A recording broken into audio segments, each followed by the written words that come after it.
The talk will be about moduli spaces of principal two-group bundles and a categorification of the Freed Quinn line bundle. Okay, thank you very much for the introduction and the invitation. I really wish I could be there. I'm in Canada. It's still kind of winter. I'm looking out the window at a dead snowman. So like a carrot and some buttons in a pile of brown snow. So maybe it would be nicer to be there in person, but here I am. So I'm going to speak today about some joint work with these people, Dan Berwick-Evans, Laura Murray, Apurva Nakade, and Emma Phillips. I see some things. Oh, someone liked my joke, thanks. And I also want to thank the AMS for supporting this mathematical research community that Dan and I ran with some other people on geometric representation theory and equivariant elliptic cohomology. Yeah, so first of all, thanks to them for the money, but also kind of an advertisement. If you are a young person and you ever get invited or a chance to apply to one of these things, personally, I think it was a great experience. And if you are an older person, you might want to think about running one or at least encouraging your students, postdocs, to attend others. That was my advertisement. Okay, now on to the plan for the talk. So first I'm going to begin with some context and motivation. I'm going to focus on one particular piece of motivation. So it's not the whole paper, but it's only 50 minutes. So what can you do? Then I'm going to move on to the definitions and some technical results about what are principal two-group bundles. And finally, I'll return back to the context and motivation and see what we have learned using these tools.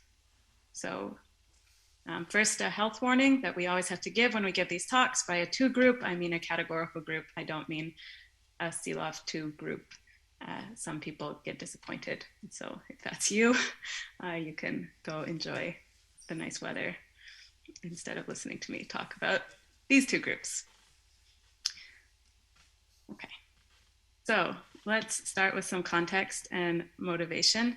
I'm going to start with a compact Lie group and a class in the third cohomology of the group G with coefficients in U1. For experts, I have this SM here, which stands for Siegel-Mitchelson. For non-experts, it is safe to ignore that SM and assume that G is finite, as in this example right here. So in the case that G is finite, I'm going to choose a cocycle representing this. And so maybe I'll put brackets here for the class and I'll just write alpha for the representative. And so what is a cocycle in group cohomology? It's a map from the threefold product of G into U1, satisfying a cocycle condition. There will be many cocycle conditions in the talk. I'll just give one explicitly right now. And then they all have the same sort of flavor after that. So for any four elements, G, H, K, and L in G, I have this relation with 5 terms where I kind of start with the 3 elements on the right, and G kind of bumps its way in, so now it's multiplied the H. Then I go back to the top, the H moves over, it's multiplied with the K. Now the K is going to move down, multiply the L, and now the L gets sent out of the picture. So we have got our 5 terms, and this should be 1. Okay, so that's what a cocycle looks like in this particular setting, and it represents a class in cohomology. This is our starting point. Now to continue in the finite case, we can study Chern-Simons theory for this finite group G, and this was first done by Dijkgraaf and Witten, so we call it Dijkgraaf-Witten theory. I'm not going to say too much about it, but in particular as an extended 3-dimensional field theory, we expect that for every Riemann surface, well, for every 3-dimensional manifold, we should get a number. And for every Riemann surface, we should get a vector space, which I'm going to call V sigma. And what Freed and Quinn did, so they, Dijkgraaf and Witten wrote what I would describe as terse paper, and Freed and Quinn wrote a somewhat more detailed paper, where they construct a line bundle L on the moduli space of principal G bundles on Riemann surfaces. Okay, so that's a gadget, and it's a line bundle over this big moduli space where for every Riemann surface and for every principal G bundle on that surface, you get a line. And in particular, if we can fix, are we over here, for any sigma, a Riemann surface, we get a line bundle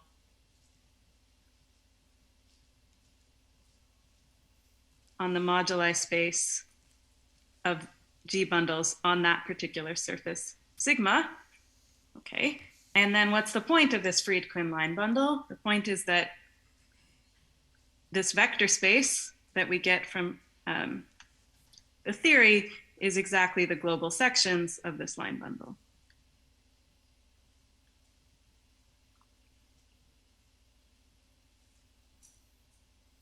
Let me call the line bundle L sigma when I've restricted. Okay.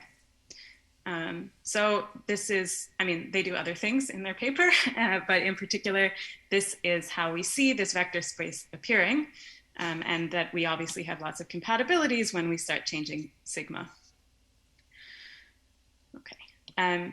Also, an elliptic aside, this line bundle also appears in equivariant elliptic cohomology. So in particular, rather than restricting to a specific surface sigma, I can restrict to all elliptic curves. And so I'll obtain another line bundle over the moduli space of G bundles on elliptic curves. I'll call that L tilde. And what Nora Ganter has shown is that this line bundle is the natural home of twisted G equivariant elliptic cohomology. So this line bundle is appearing in this kind of math as well. So the goal for this talk is to explain how these structures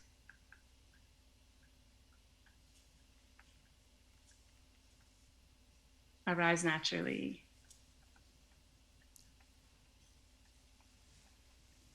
when studying two groups,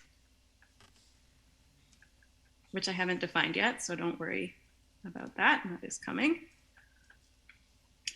We're going to focus mostly on the case that I was just discussing, which is where G is finite, and that's this joint paper with 5 authors. And then I'm going to also mention towards the end some work in progress for more general compact G, and especially in the commutative case, and that's joint just with Dan. Okay, so now let me tell you what a 2-group is. So the shortest definition is that a 2-group is a monoidal groupoid. So a category with a tensor structure. And we want all objects to have tensor inverses. Meaning that for every C, there's some other object C inverse, such that when I take their tensor product, I get the identity. And there are various adjectives that we can add to our 2 groups, and that means, do I want that C inverse exists, or do I want to specify some compatible choices of C inverse? Do I want to specify isomorphisms, or just require that they exist?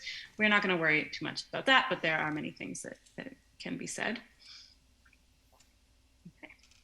So going back to the data that we started with, our class in the 3rd cohomology of an ordinary group, G, compact, with coefficients in U1, this is known to classify 2 groups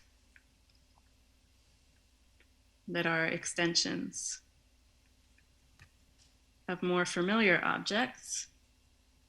So of G, we can view G as a monoidal groupoid, where the objects of G are our objects, the tensor product is the multiplication, and we have no interesting morphisms.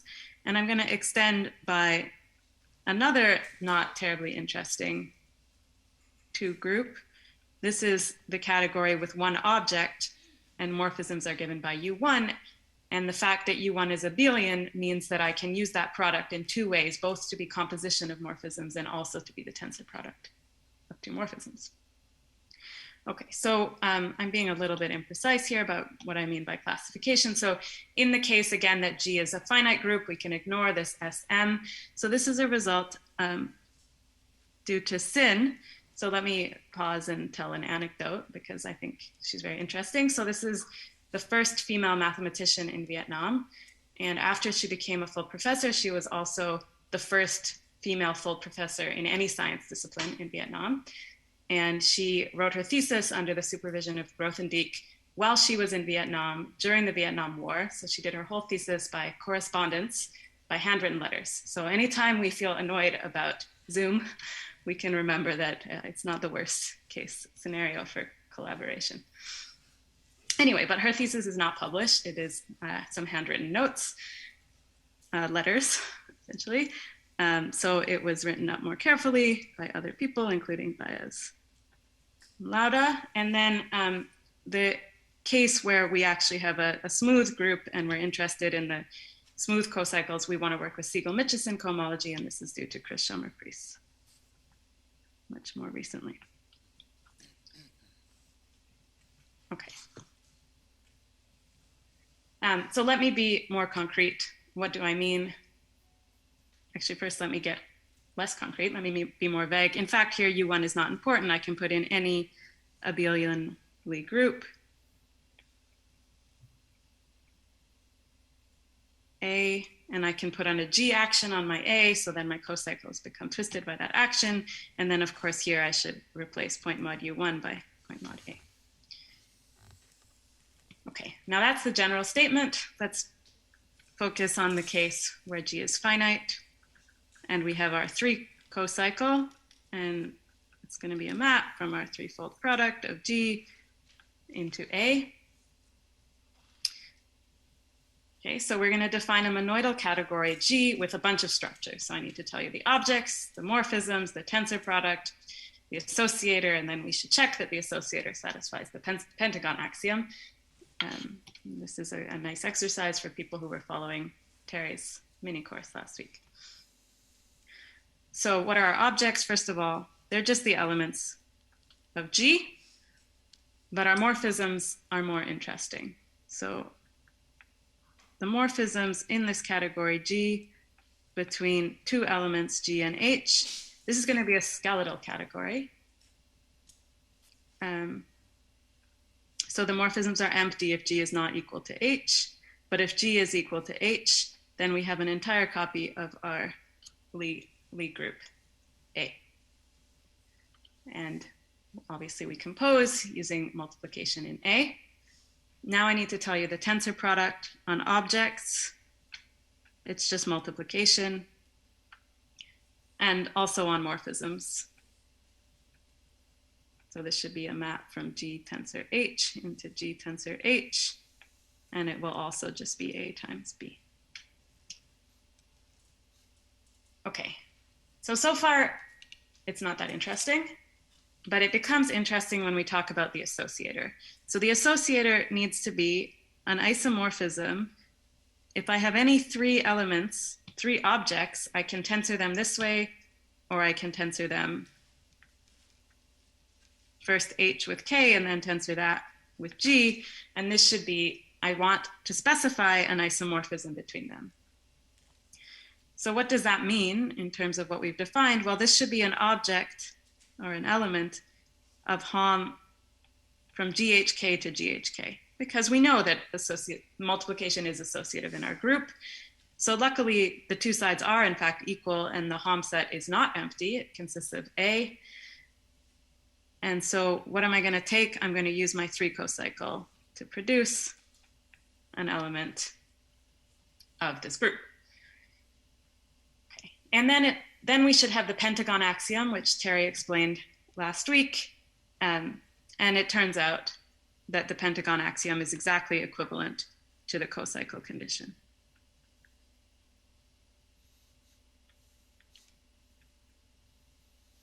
Okay. And so we get our central extension. I'm not going to be very precise about what I mean by an exact sequence of two groups, but I can forget about the morphisms and I have an essentially surjective map onto G, or here I can embed this group, this two group with one object inside of G as the automorphisms of the identity element. Here's a remark for those who were watching Terry's lectures last week. Up to the fact that I like U1 and he likes C, this is the full subcategory of the simple objects in his twisted monoidal category of G-graded vector spaces. So his category was a fusion category. It also had sums. So this is not closed under sums, but it was closed under tensor product. If we took the tensor product of two simples, it was still simple. Okay. Now, I want to use the fact, I haven't used the fact so far, that I said that A should be a Lie group, not just any abstract group. And so I'm going to assert that we view this as a smooth two-group object. Well, we view it as what is called a smooth two-group, which is a group object in the two category of bibundles. Okay, so I'm not going to define it, but the important thing is that our objects have a topology, our morphisms have a topology, smooth manifolds, and they fit together in a nice way. And the multiplication structure, the inverse structure, all of that, those are nice morphisms with respect to this topology. Okay, and so here the smooth two group is depending on the smooth structure of A, because in this particular example, we have discrete objects, but our morphisms form an interesting manifold. All right, so let me give a few non-finite examples in various levels of precision. So this is maybe the motivating example for many people to study two groups at all. So this is a presentation of the string group due to Schomer-Priest, who explains that we can take a central extension of spin n by point mod U1, and it's classified by a cocycle. And this cocycle is the universal fractional Pontryagin class. For n greater than 5, it's the generator of the cohomology group, which is Z.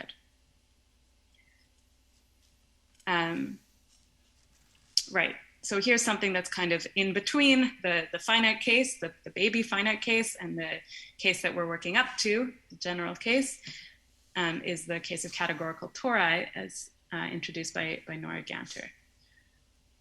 So in this case, our underlying group is a torus T, so it's going to be isomorphic to some copies of U1. It's got a Lie algebra.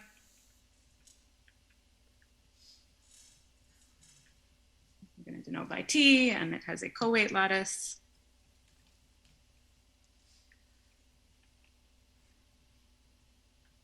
Lambda check, and these things fit together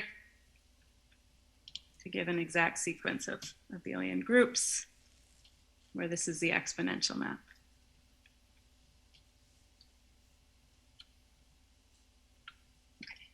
And we also fix the data here of a pairing, an integral pairing on the co-weight lattice.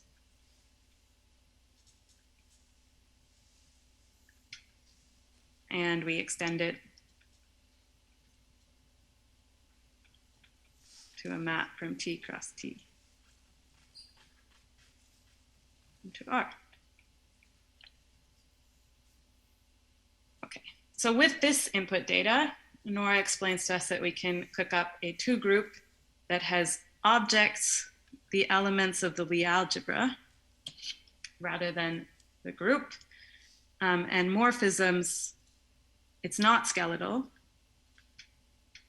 as maybe you would expect, because we want isomorphism classes of objects to be the group. So we have morphisms. We have no morphisms if the image of x and y under the exponential map are different, and we have a copy of U1 when they have the same image. Okay. And what does it mean for them to have the same image? It means that y differs from x by an element of the lattice. So in other words, we're always going to write any morphism in this category goes from some x to x shifted by a lattice element m, and then this arrow is labeled by an element of U1.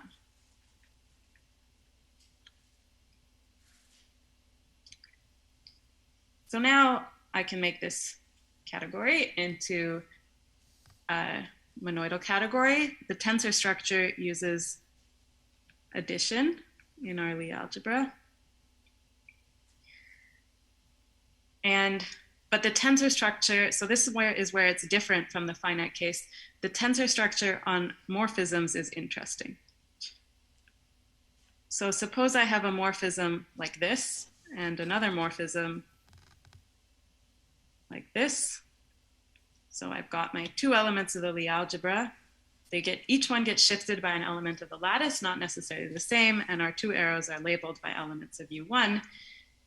So what should this be? Well, it should definitely be a map that goes from x plus y to x plus y plus m plus n. And I need to label it by something, and I don't just label it by z times w, I label it by z times w times e to the 2 pi I pairing under j of y and m.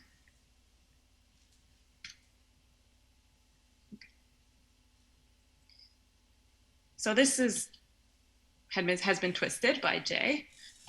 But in terms of the associator, it turns out that it's strictly associative. So that's just a different flavor of two group. And the reason that our morphisms or our objects become more interesting here is that in general, when you're calculating Siegel-Mitchison cohomology, you don't just look at functions on the group or on products of the group, you need to take a nice cover of your group and look at functions on there. And in the the torus case, we have a very nice cover. And so we are working really with functions on T that are somehow have some equivariance with respect to the action of the lattice. All right, so those are examples of two groups. And now let me explain what I'm going to do in the next two parts of the talk with this information. So I'm going to define a moduli space of two group bundles. I'm going to show that it has a nice map into the more familiar moduli space of ordinary G bundles. And then as an application, we'll show that when G is finite and X is a Riemann surface, this categorifies the Freed Quinn line bundle. In other words, when I somehow take isomorphism classes of fibers of this bundle, I get a line bundle. And so that means that sections of this bundle, remember sections were points in our vector space that Chern-Simons assigns to X. Well, now these are going to be isomorphism class of a lift of an ordinary G bundle to a two group bundle. So that is the plan. Are there any questions so far?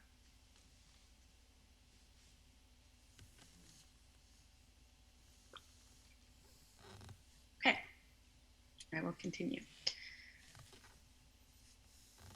So let me just give the definition. The definition works for any smooth two group G, but many of our results we proved only in the finite case.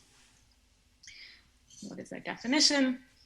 Well, we just parrot back the definition of an ordinary G bundle, but complications are hidden in the vocabulary.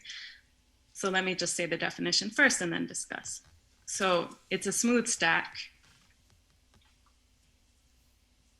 some kind of space with a map to X equipped with an action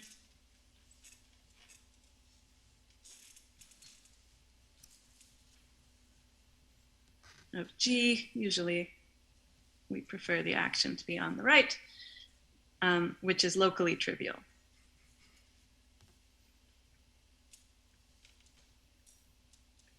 Meaning that there exists a surjective submersion. We have a nice cover of X over which we get an isomorphism of G bundles, G stacks, so spaces with G action.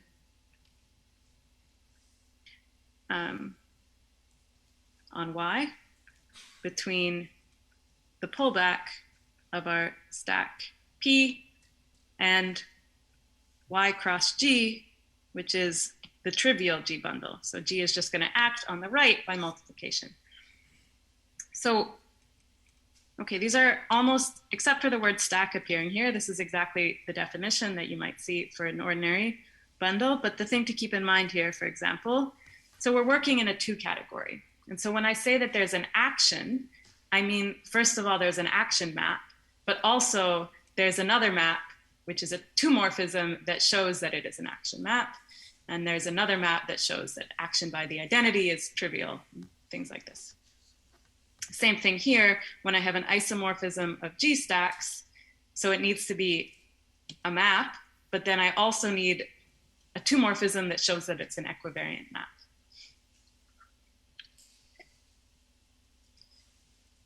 So when we try to unwind, this is the first thing we did with this definition, is we try to unwind it into something a little bit more concrete, and namely check data. So just like in the ordinary classical case of a bundle, how do you construct a vector bundle or a principal bundle? You maybe start with a trivial bundle on a cover, and then you provide gluing data that tells you how to patch it together into an interesting bundle downstairs. So we want to do exactly the same thing here. And a note is that the first level of gluing data is an automorphism of the trivial bundle on the intersection of the cover with itself. And okay, I didn't tell you at all what a bibundle is, but in particular, a bibundle is an A bundle over this space, essentially. And what I do is I pull back my cover even more until it's trivial as an A bundle. And then my associativity data, so my co-cycle condition for this gluing data is no longer a condition, it's now more data. And that data is some kind of automorphism of an A bundle on the threefold cover. And so it turns out that we can unwind this into three pieces of information. So one is some surjective submersion. A second is a map from the twofold intersection of the cover with itself into G.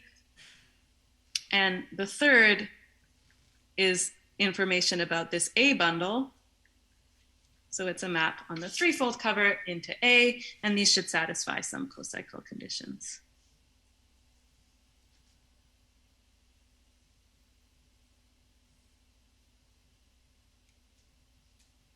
Which, as promised, I'm not going to specify. Okay, so as a first example, we often hear people talk about gerbs. An A gerb is exactly the same thing over X as a principal bundle for this two group, point mod A. Okay, which means that to specify it in terms of check data, my three pieces of information are these guys, but this second one is boring because the group G is just a point. And so in fact, the check data of a gerb is a map from Y to X cover, and then let's write it like this for the threefold product. This should be a check to co-cycle. So maybe this is a little bit satisfying because This is not how everybody defines an A-gerb, but however they define it, they usually point out that A-gerbs up to isomorphism are classified by the second cohomology of X with coefficients in A. Okay, this is not an example. This is a new definition that I am making. Maybe this is a little bit cheap, but just by analogy with what a gerb was, I'm going to say that an A2 gerb over X is classified by similar check co-cycle data. So I need a cover, and I need, I'm going to call it lambda. It's a map from the fourfold intersection. Should be a 3 co-cycle. So again, this is not an example of a principal bundle. This is one categorical level up, but it appears in our work. So let me show you the example that is going to appear. So this is in the finite case. So we have G finite, and we have our 3 co-cycle alpha. Then the data of a principal ordinary G bundle. Let's call it P over X. Together with alpha, determine a 2-gerb. And it's going to be classified by what? Well, here my principal G bundle also has check data, let's say U and rho. And so what do? I pull back alpha along rho, and this is also going to be called, this is standard notation. So I'll tell you what it is. It should be a map from 4 copies of Y into A. And what does it do? It sends these a list of 4 points. Remember, these points all have the same image in X, to alpha evaluated on, well, we use rho to look at Y1 and Y2. That gets us an element of G. We use rho to look at Y2 and Y3. We get an element of G. And similarly, from Y3 and Y4, we get another element of G. We can take those 3 elements of G, plug them into alpha. We get an element of A. And then you can check that this is a 3 co-cycle. And this has a name. This is called the Chern-Simons 2-gerb. It appears, for example, in work of Waldorf. Okay. So let's go back to our 2 category. I didn't tell you. I told you the objects of the 2 category. I guess you can guess morphisms if you know what bibundles are, and otherwise, sorry. So we have a forgetful functor.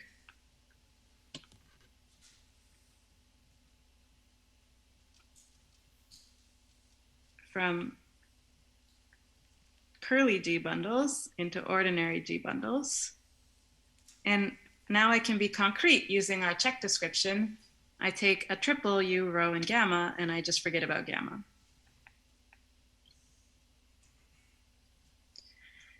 So as our first approach to studying this space, getting a handle on this moduli space, we use the fact that at least this guy's a little bit more classical downstairs, and so we want to identify the fibers. And we're able to prove that in the case of a finite group, here I've written, so it's determined by the finite group G, the abelian group A, and our cocycle alpha, this map, which I called pi, from the moduli space of two group bundles to the moduli space of ordinary group bundles is a torsor over the symmetric monoidal bicategory of gerbs, ordinary gerbs on X. Why is this symmetric monoidal? Let's go back and look at the data here. So a gerb is a pair of things like this, and we can add in A. So if I have two gammas, I can add them pointwise, and that gets me a new cocycle. If I have different U's, I need to take some refinement, but it has an abelian group structure. Okay, so let me say a few words about the proof because it uses the tools that I've mentioned so far. So based on this concrete description here, we can see that the fibers of pi, the objects of the fibers over, let's say, P, which is given by U and rho, consists of gammas that complete the triple.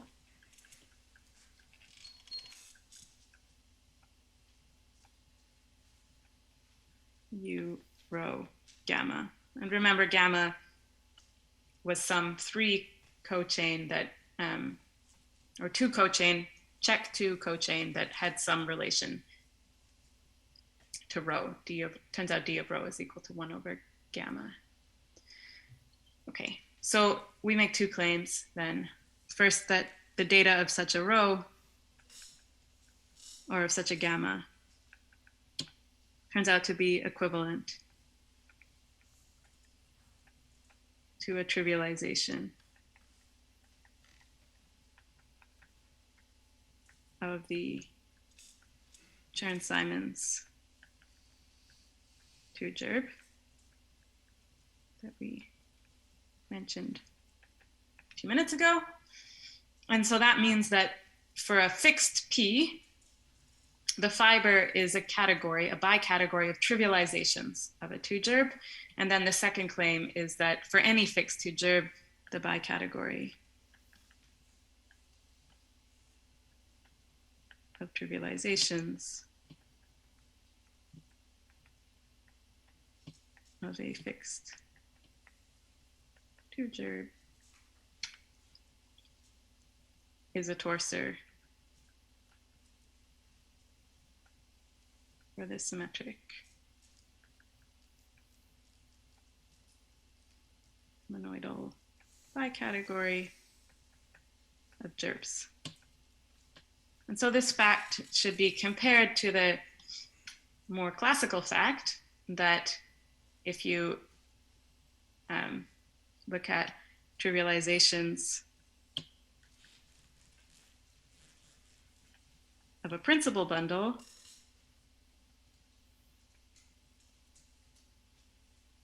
that's a torsor for functions from X into G. And so principal bundle is like a 0 gerb and a function is like a -1 gerb. So we add 2 everywhere, and this is not a proof, but it can be proven.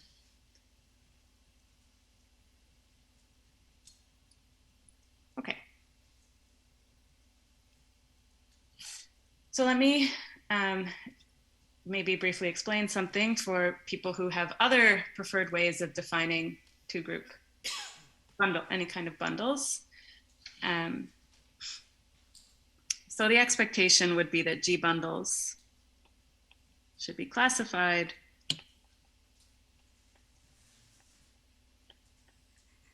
by maps from X into BG, whatever BG is. So how could we define it? Here's our proposed definition for BG. So alpha gives us a map from BG into B3 of A. such that when we take the pullback here, this is our definition of BG. And so if that's our definition, what does it mean to give a map from X into BG? It means, well, we should give a map like this, rho. Oh, that's just an ordinary G bundle together with a map like this. Oh, that's no data. And then because we're in a higher categorical setting and this was a homotopy pullback, what we need is a trivialization, something that makes this diagram commute.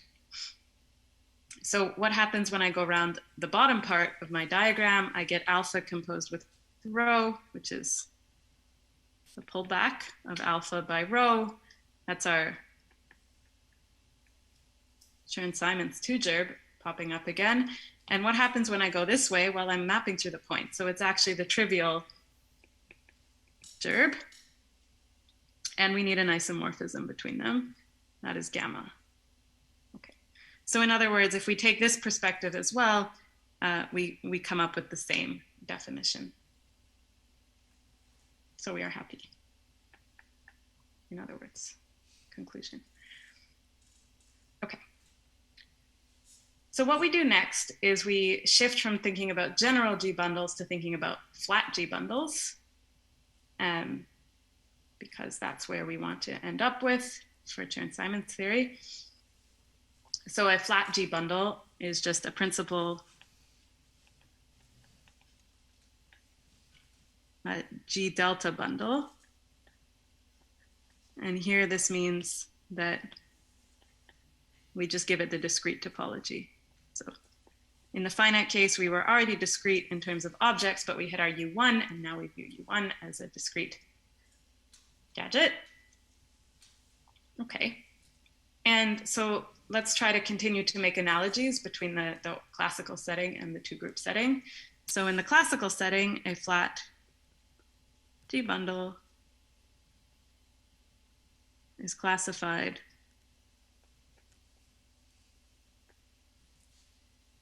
by homomorphisms, so by their holonomy from the fundamental group of the base into G. So we prove an analogous theorem. Again, this is for G finite. And okay, and then we put in a laziness assumption, essentially. We believe that there's a more general statement, but we did not need it because we care about surfaces, Riemann surfaces. So we just make the assumption for now that X has contractible universal cover. Then, so here's the picture that we had on the other side. So I'm putting little flats in to denote our flat bundles. So we still have a map like this, still gonna call it pi. And now the story, the holonomy story for ordinary bundles tells us that this category is the same as the category of functors from point mod pi 1 of X into point mod G. Okay, and that's just a fancy way for talking about homomorphisms of groups from pi 1 of X into G. Mod conjugation, action groupoid. Okay, and so then we complete this by putting in the appropriate thing upstairs, which is functors of bicategories from point mod pi 1 of X into point mod curly G. And we still call this pi, and it's induced by composing with the natural map from point mod curly G into point mod G. Okay. So if we were not lazy and we didn't want to consider X with contractible universal cover, we would need to consider higher homotopy groups up here, and we'd have an actual two category, not a one category viewed as a two category. Okay. So let me unwind. I'm getting short on time, so I won't do this in full detail, but let me unwind at least what do I mean by an object of this bicategory. So what is a homomorphism from point mod pi 1, or no, a homomorphism from pi 1 into curly G. So it starts with rho, a homomorphism from pi 1 of x into G. That's at the level of objects, what it's doing. But then we're landing in a category, we're not landing in a set, and we want this to be a monoidal functor. And so that means that we need to provide for any two elements of the source. We need to provide an identification between these elements in the target. Okay, and so this should be an element of A, and we call it gamma of AB. And it should satisfy a co-cycle condition. Okay. So similarly, a natural transformation, we start with an element that will conjugate our rho 1 into rho 2, and then we have something that shows that it conjugates. And then we have two morphisms. But I haven't said anything about two morphisms for the whole talk, so why would I start now? Okay. So you might have noticed I used the same rho and gamma here, and that is because if we look at the check data of rho and gamma that we got before, and now we use the fact that we're mapping into discrete spaces, so we have locally constant maps, we pull out these kinds of homomorphisms. Okay, and so finally what we do is we show that the action of G downstairs, so we had an action of G by conjugation between group homomorphisms, lifts to an action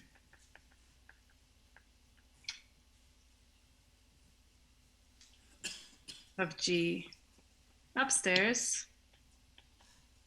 So in our functor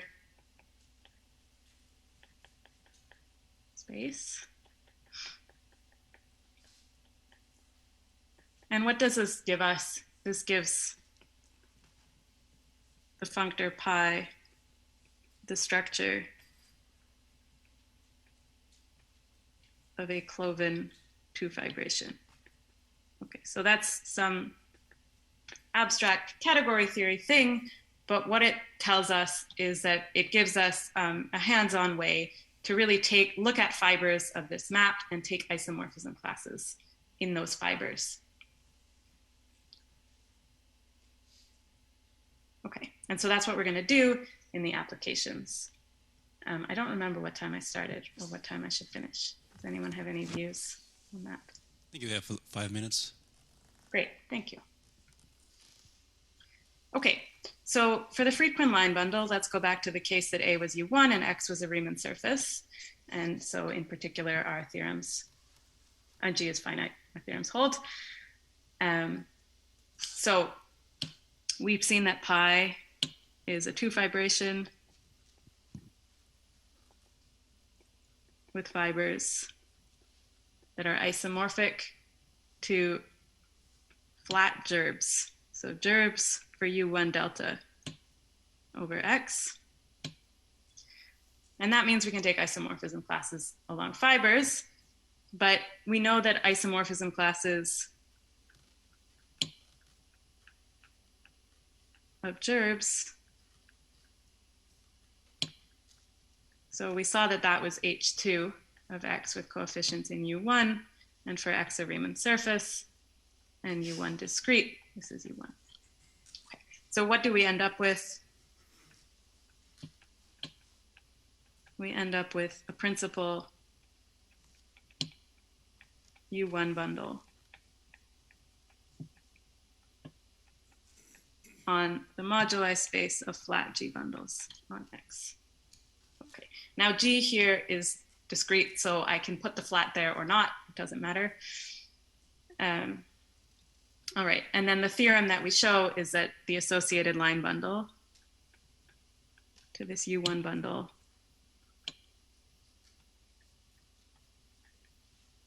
is the Freed Quinn line bundle.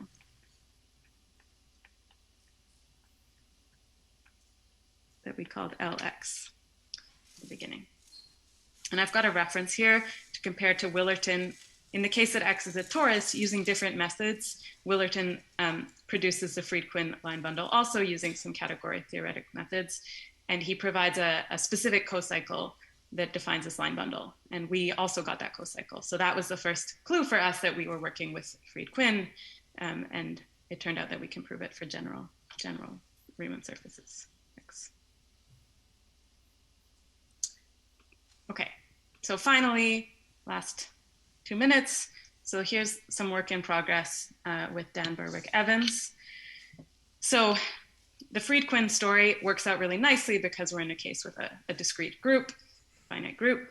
In general, for compact G, instead of the Freed Quinn line bundle, we have a pre-quantum line bundle.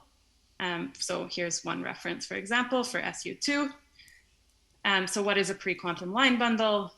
It's a thing, but Atiyah and Bott give us a symplectic structure.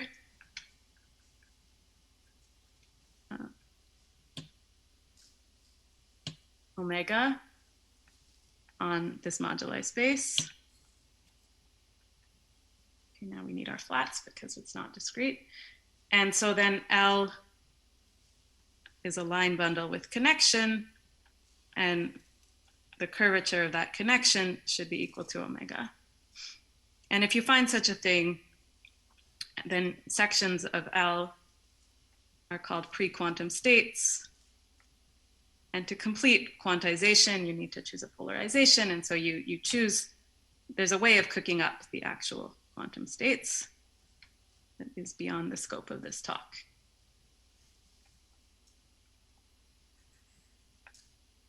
Okay. So we study, in the case of a categorical torus, we study this bicategory of functors from the fundamental group into point mod T. So this lives over the ordinary classical story. Okay. So this is flat bundles on T.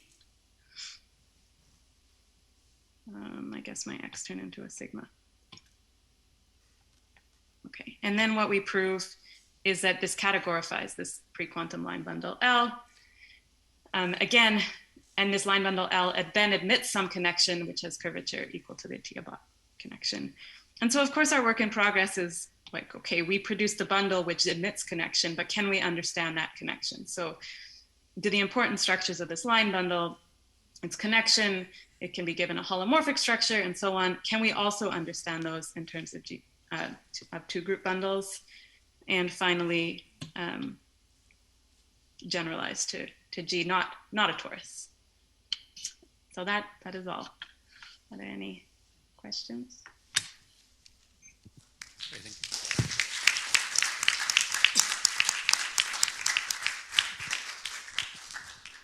Are there any questions?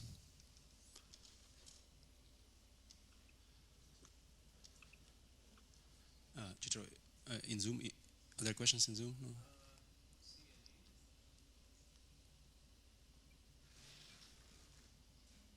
Okay, we have one question. Hello. I didn't understand what is your definition of a flat G bundle for the two-group version. Like, is that the? Yeah. So in this theorem, yeah. Yeah. So we give curly G the discrete topology. So curly G, in principle, it's a Lie groupoid. Maybe that's a way I'm used to thinking about it. And G is, in our examples, G is discrete, but A has a topology. And now we say, no, we want A to be discrete. And that means that, for example, if we look at our check data, it's over here. we want this map to be locally constant, right? Because it's taking values in a discrete space, but it's coming from something not. And so that really, yeah, that gives us our flatness. Thank you. Sure. Okay, are there more questions? I have one question. In the Sure. group G finite case, your two group categories are examples of spherical fusion categories, right? Well, they don't have an additive structure, so I guess they can't be. Okay, so it's just because discrete yeah, category. Okay, they don't have linear structure. That's right. Is that what you're saying? Oh. Yeah, so if we look at this example that Terry brought up last week, so here these were G-graded vector spaces. Yeah, but these are perfect nice fusion categories, right? Right, so inside it has simple objects, which I think he denoted by CG. Yeah, right. And the automorphisms of one CG are just copies of C, right? But then he could take direct sums of such things to get graded vector spaces. But we only have objects given by CG. I see. And tensor products of them. So I we see. don't have the, but I mean, it's something like the group ring of, or the, yeah. So it does make sense to ask if you can replace in your construction, I mean, if you can use any spherical fusion category, for example. Right, I guess It not. does make sense, yeah. Okay. Okay, if there are no more questions, let's thank Emily again.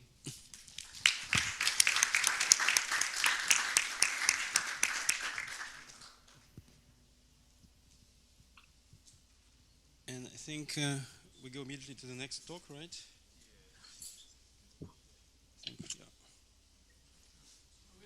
We have 3 minutes, I think, for a short break.